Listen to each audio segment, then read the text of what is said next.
오늘 이 시편 48편은 고라 자손의 찬양시로 알려져 있습니다.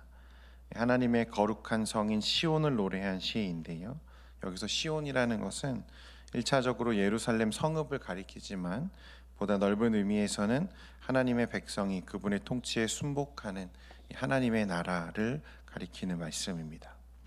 48편의 내용은 어제 서 목사님이 설교하셨던 46편과 매우 흡사하고 거의 비슷한 내용이고요.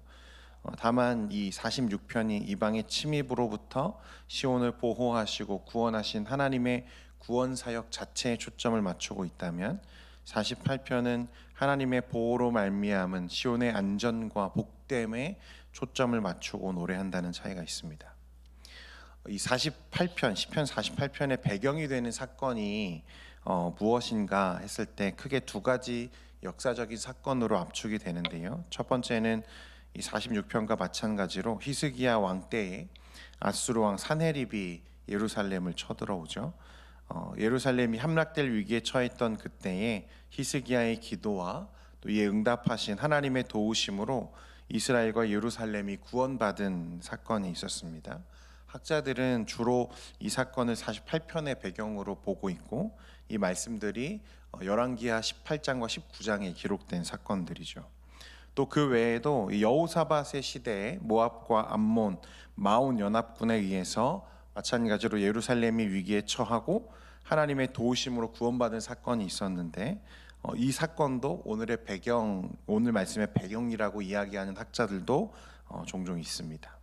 어떤 말씀인지 정확하게는 알 수 없지만 대부분은 이 전자, 그러니까 히스기야 시대의 사건을 배경으로 두고 있다고 보고 있습니다.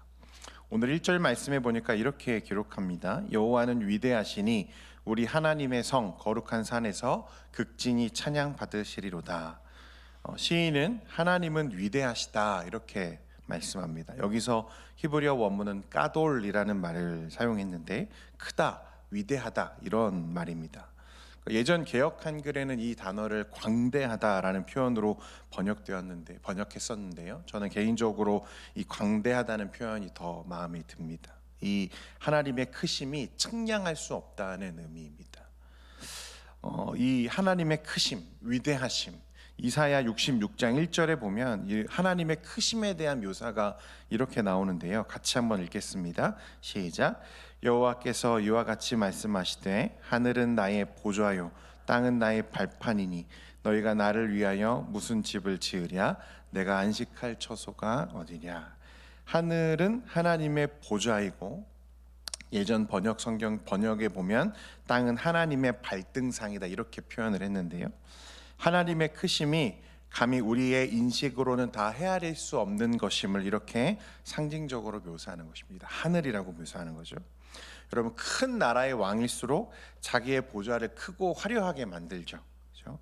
그럼 하늘을 하나님의 보좌로 삼으셨다. 하늘이 하나님의 보좌다라고 했을 때 여러분, 하나님은 얼마나 광대하신 분이시겠습니까?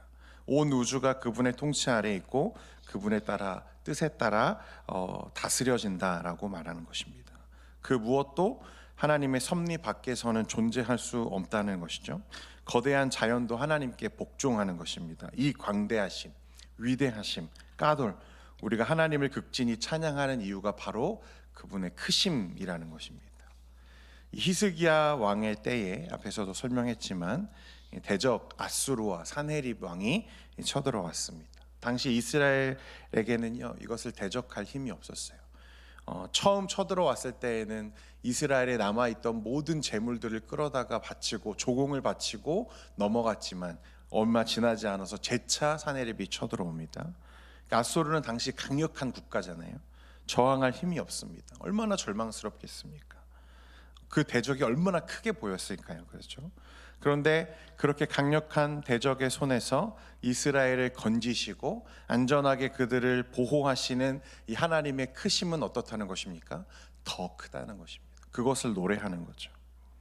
시편 기자는 하나님이 저 대적 아수르보다 더 크신 분임을 소리 높여서 찬양할 수밖에 없었다는 것입니다. 성도 여러분, 그런 크신 하나님이 우리의 하나님 되십니다. 믿으십니까?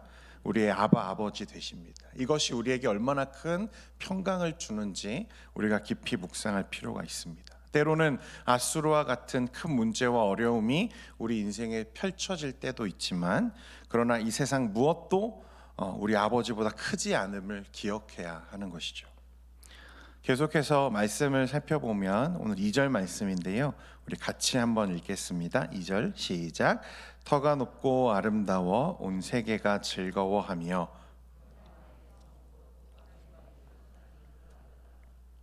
2절은 이제 하나님이 다스리시는 시온에 대한 묘사입니다. 표준 세번역 성경은 이 말씀을 어떻게 번역하냐면요, 그 봉우리가 너무 아름다워서 온 땅이 즐거워하는구나, 이렇게 번역했습니다. 사실 여러분, 그 감람산 협곡들 사이로 내려다보는 그 예루살렘의 비경이 참 아름답다고 합니다. 그런데 자연 경관으로만 치면 시편 기자가 말하는 것처럼 온 세계가 즐거워할 만큼은 아니라고 해요. 저는 직접 가보지 않아서 잘 모르겠지만 분명 세계에는 이것보다 훨씬 더 웅장하고 더 아름다운 자연의 비경들이 많이 있습니다. 우리나라에만 봐도 참 멋진 자연 절경들이 많잖아요. 그래서 어떤 사람들은 시편 기자의 그 봉우리가 너무 아름다워서 온 세계가 즐거워하는구나 라고 하는 이 표현이 약간은 세상의 넓음을 잘 모르는, 진짜 아름다운 곳을 잘 모르는 우물안 개구리 같은 좁은 식견을 가진 사람의 호들갑 정도로 생각할 수도 있습니다. 그러나 여러분, 사실 시인이 이렇게 시온의 아름다움, 예루살렘의 비경을 과장스럽게 묘사하고 있는 이유는 사실 그 자연의 아름다움 때문이 아닙니다. 그 시온에 지금 누가 계시기 때문일까요? 우리 하나님이 계시기 때문입니다. 시편 기자가 이 시온의 비경을 그렇게 과장하듯 찬양하는 이유는 다른 게 아니라 그곳에 계시는 하나님 때문입니다. 하나님이 임재하시는 곳이기 때문이죠. 그 아름다움은 하나님에 대한 찬양인 것입니다. 광대하신 하나님이 택하여 그곳에 당신의 이름을 두기로 결정하셨고, 실제 그 영광으로 백성과 함께 하신다는 말입니다. 그래서 우리가 앞에서 찬양했던 것처럼 사실은 높은 산이든 거친 들이든 또는 초막이든 궁궐이든 그것이 하등 우리에게 상관없는 것은 무엇 때문입니까? 내 주 예수, 우리 주님이 계신 곳이 그 어디나 하늘나라라고 우리가 고백할 수 있기 때문이죠. 그것이 어디든 상관없습니다. 하나님이 계시는 그곳이 우리가 우리의 마음을 둘 수 있는 시온이라는 것이죠. 시인은 그러한 마음을 노래하는 것입니다. 하나님의 마음과 하나님의 거룩과 영광으로 그 눈이 가득 채워진 시인의 고백인 거죠. 이 고백이 여러분 또한 우리의 고백이기를 원합니다. 그래서 산이든 또 들이든 초막이나 궁궐이나 그것이 우리에게 상관없이 하나님이 나와 함께 하시는 그곳이 하나님의 나라이고 내가 순종해야 할 자리임을 기억하고, 또 이 시인의 고백처럼 우리도 하나님을 높여 찬양할 수 있기를 바랍니다. 이어지는 말씀들에 보면 4절과 5절에 이렇게 기록합니다. 왕들이 모여서 함께 지나갔으며 그들이 보고 놀라고 두려워 빨리 지나갔도다.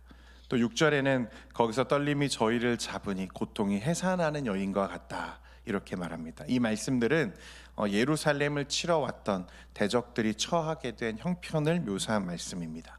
5절에서 놀라다라는 말은 넋을 잃었다는 뜻이고요, 빨리 갔다라는 표현은 조금의 여유도 없이 도망쳤다는 말입니다. 마치 귀신이라도 본 것처럼 혼비백산하여 도망쳤다는 뜻입니다.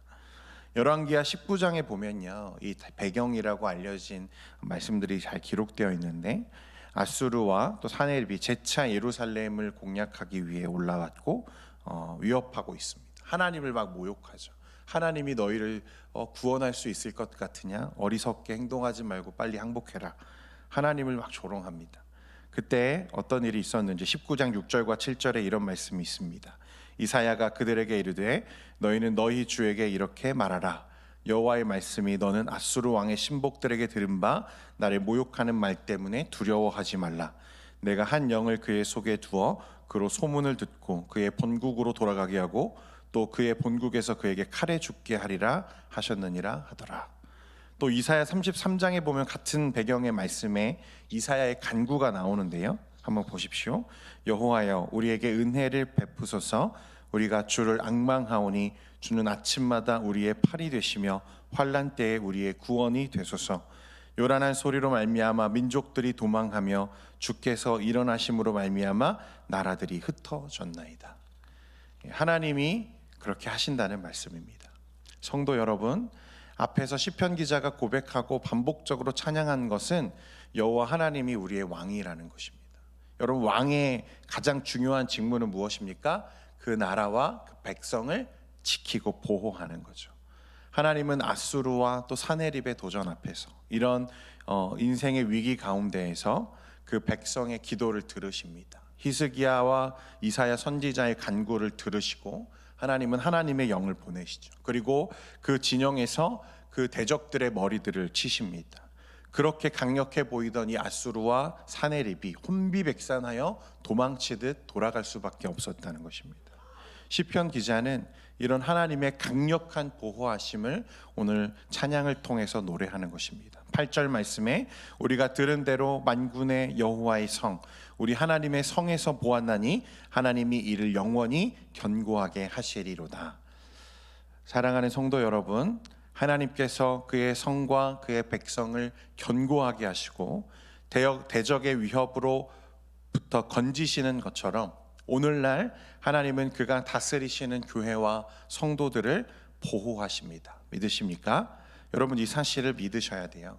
우리가 어려움이 없게 하신다는 말이 아닙니다. 성도가 하는 일이 무조건 잘 풀린다는 뜻이 아닙니다. 우리를 해하려는 사단의 권세로부터 성도와 교회를 지키신다는 뜻입니다. 하나님이 지키시는 성도의 삶에도 때때로 어려움은 있을 수 있지만 그러나 실패는 없는 것입니다. 이후의 말씀들 11절부터 14절까지 말씀인데요. 보십시오. 주의 심판으로 말미암아 시온산은 기뻐하고 유다의 딸들은 즐거워할지어다. 너희는 시온을 돌면서 그곳을 둘러보고 그 망대들을 세어보라. 그의 성벽을 자세히 보고 그의 궁전을 살펴서 후대에 전하라. 14절 말씀 같이 보겠습니다. 시작. 이 하나님은 영원히 우리 하나님이시니 그가 우리를 죽을 때까지 인도하시리로다. 아멘. 결론입니다. 하나님께서 함께 하시는 시온성은 견고합니다. 대적이 아무리 크고 강해도 하나님보다 크지 않기 때문입니다. 그러므로 이 세상의 헛된 것들을 숭배할 것이 아니라 오직 우리의 보호자 되시고 우리의 산성이시고 요새이신 하나님만을 온전히 높일 것을 시편 기자가 우리에게 요구합니다. 사랑하는 성도 여러분, 오늘도 이 하나님과 동행하며 그의 보호하심 아래 그의 영광을 노래하며 살아가는 저와 여러분 되기를 소원합니다. 기도하겠습니다.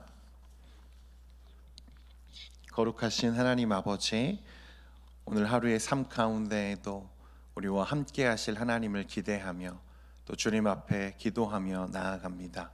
하나님, 동행하여 주시고 사단의 권세와 유혹으로부터 우리를 지키시며 하나님의 나라와 영광을 살아갈 수 있도록 주님 함께하여 주시옵소서.